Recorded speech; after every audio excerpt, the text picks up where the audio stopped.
When is it okay to sacrifice sleep for exercise? Our next caller is Aaron from California. Aaron, what's happening? How can we help you? Hey guys, how's it going today? Good, man. Good. I just wanted to say, as always, I appreciate all the information you guys put out there, and I'm about a month behind on the podcast right now on Spotify.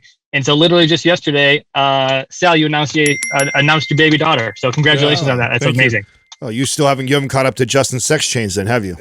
Yeah, that's a whole process. Not quite. Yeah, looking forward to that one. Yeah, it's coming up. Just happens.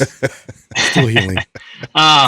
So yeah, my main question here is, everybody has a super busy schedule. I wake up at 5:30 in the morning to work out, and from kind of the minute I wake up until I get home at 5:30, and then make dinner and hang out with the wife and the daughter and everything.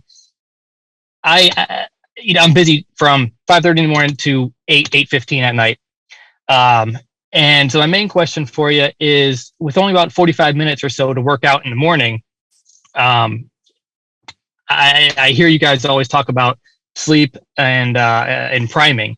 And so I'm wondering if I should kind of wake up a little earlier and try to prime before my workout, if that would be more beneficial for me, or if the sleep that I'm getting, is kind of more beneficial for me at that point as well. I have two alternatives for you, two solutions. One, if it's an either or, and that's it, that's the only the options we have. Sleep is more important. Yeah, sleep's gonna be more important. That being said, you can actually get some of the benefits of priming the day before. So you could actually that night when you put your kids down or whatever, do 10 to 15 minutes of mobility priming, and you'll still get some benefits to your ability to connect to muscles. There's also another alternative. And I honestly would actually put this back on you as a client. I'd ask you, I said, well, Aaron, what's more important to you right now?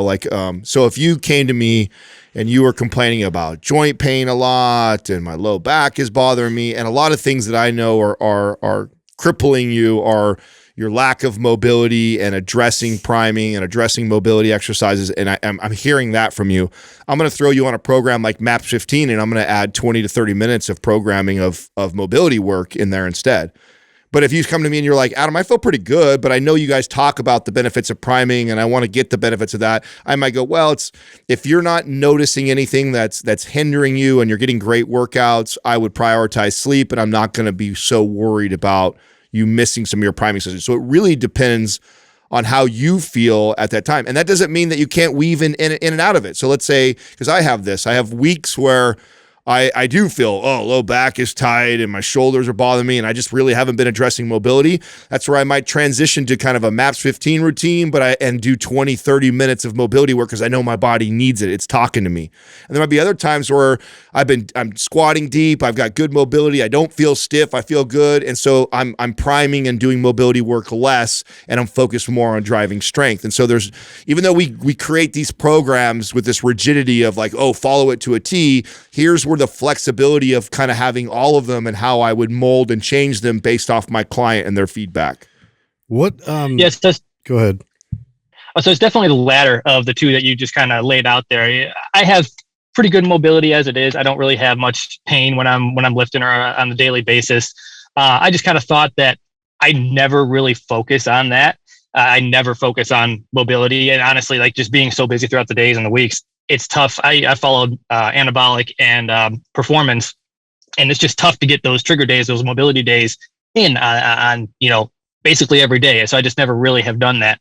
So yeah, just wanted to kind of add it in and see what benefits I could get on kind of the strength level there, because that's really my focus. I do really want to get stronger. This is where I would like to recommend MAP Symmetry in terms of how it specifically addresses any kind of underlying issue in terms of mobility. It really strengthens a lot of support around the joints, just naturally going through this unilateral training, and also it has kind of built-in workouts where you're doing isometrics and you're doing types of mobility that you're going to be able to kind of go through that entire program, get to the end to where we do a 5x5 and see what kind of result that produces at the end. So I love that. And by the way, what you just gave me as feedback would also change how I recommend too. So because you said that it's something you've never really focused on, I might, if I was your trainer, go, hey, let's actually scale back to MAPS 15 and put a lot of emphasis on mobility. So since I'm limited with time, right? So you're telling me I've got this much time to work with in the morning, I might scale your weight training back, and I might increase the amount of mobility just so I could show you how you might feel if you were actually consistent with it for, say, 3 or 4 weeks, and then hear back from you like, hey, what do you notice? Because what you may notice is you scale back on the weight training, increase the mobility, and you got stronger and you feel better. And you go, oh shit, bro, I didn't know I was missing. Or maybe you don't. Maybe you feel a little bit better mobility-wise. Maybe you feel a little bit better, but you don't feel much stronger, and you liked training more than you liked the mobility side. But because you told me that I've never really been consistent with it, I actually, as your coach or trainer, might go, I want to make you do that for a while. Or I might make you do what Justin said, which take you through a program, which it's programmed in there. So I can then show you the benefits of, hey, if you actually incorporated this a little more, even though you think you're fine or you don't really need it that much, look at how much it's benefiting you and let you see the difference. And so, yeah, there's nothing wrong with experimenting just to see, how your body reacts and how you feel. Yeah, honestly, both of what you guys said kind of makes sense there, and I'll take that advice for sure. But Adam, to your point, the 15 minutes of working out, I've been an athlete all my life. The 15 minutes of working out and then spending the rest of the time on mobility. And I always hear you guys talk about it with people and whatnot.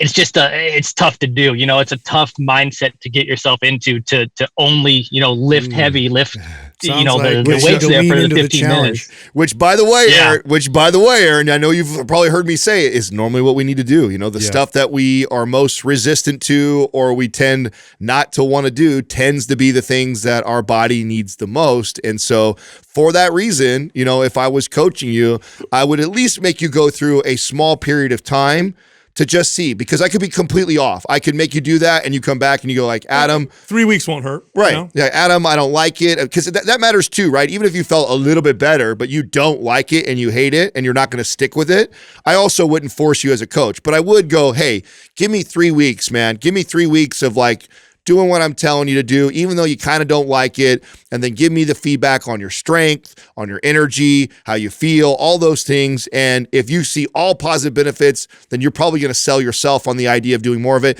If you're kind of like, I don't really care, I don't really notice a big difference, I miss my hard hour training session, I'm not going to force you to do that. I'm going to say, hey, man, your consistency is more important to me than me telling you need to do a little bit more ability. But I would at least want you to experiment with you and at least get you to go towards that thing that you're probably resistant to, just to see if you're missing something you don't realize you're missing. Cool. I can totally give that a shot. And Justin, what you had said about symmetry, that I really like that as well, because I was always I've worked out for a long time now, and I have done squats and deadlifts and all the main lifts there.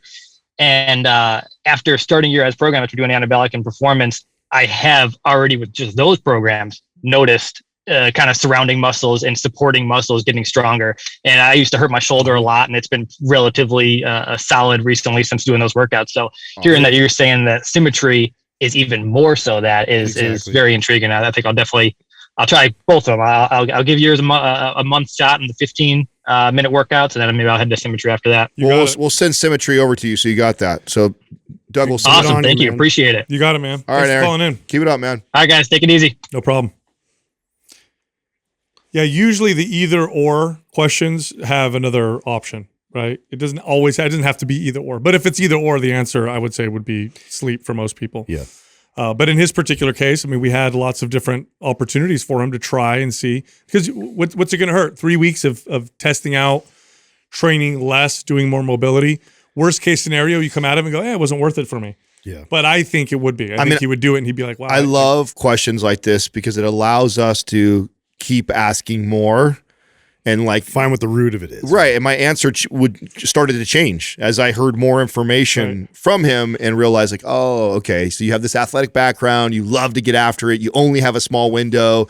You hear us talk about the benefits of mobility, but then you realize you're going to have to sacrifice some of that hard training Probably you love. Feels like it's a waste of time. Yeah. That's definitely a psychological barrier to overcome. Totally. And, again, I would only make him do that for a short enough period of time that I'm not forcing him to be consistent with it for a long time, that we can at least measure how you feel from it. And if I can't sell you on it in that 3 to 4 weeks on how it's improving your life and improving your performance, then fine. Then go back to how you're doing, because at the end of the day, the consistency is you consistently training the way you've been training is better than you inconsistently training the way I want you to train, just because I think you need more mobility in your life. So, but I at least would want to show you that, because more often than not, someone does that and they go, oh my God, I'm doing less lifting. And then they value it. Yeah, I see more results and I feel better and my squat's better and my deadlift's better and I'm stronger. And then they go like, oh shit, that's what I was missing. And so I'd at least want him to experiment with that.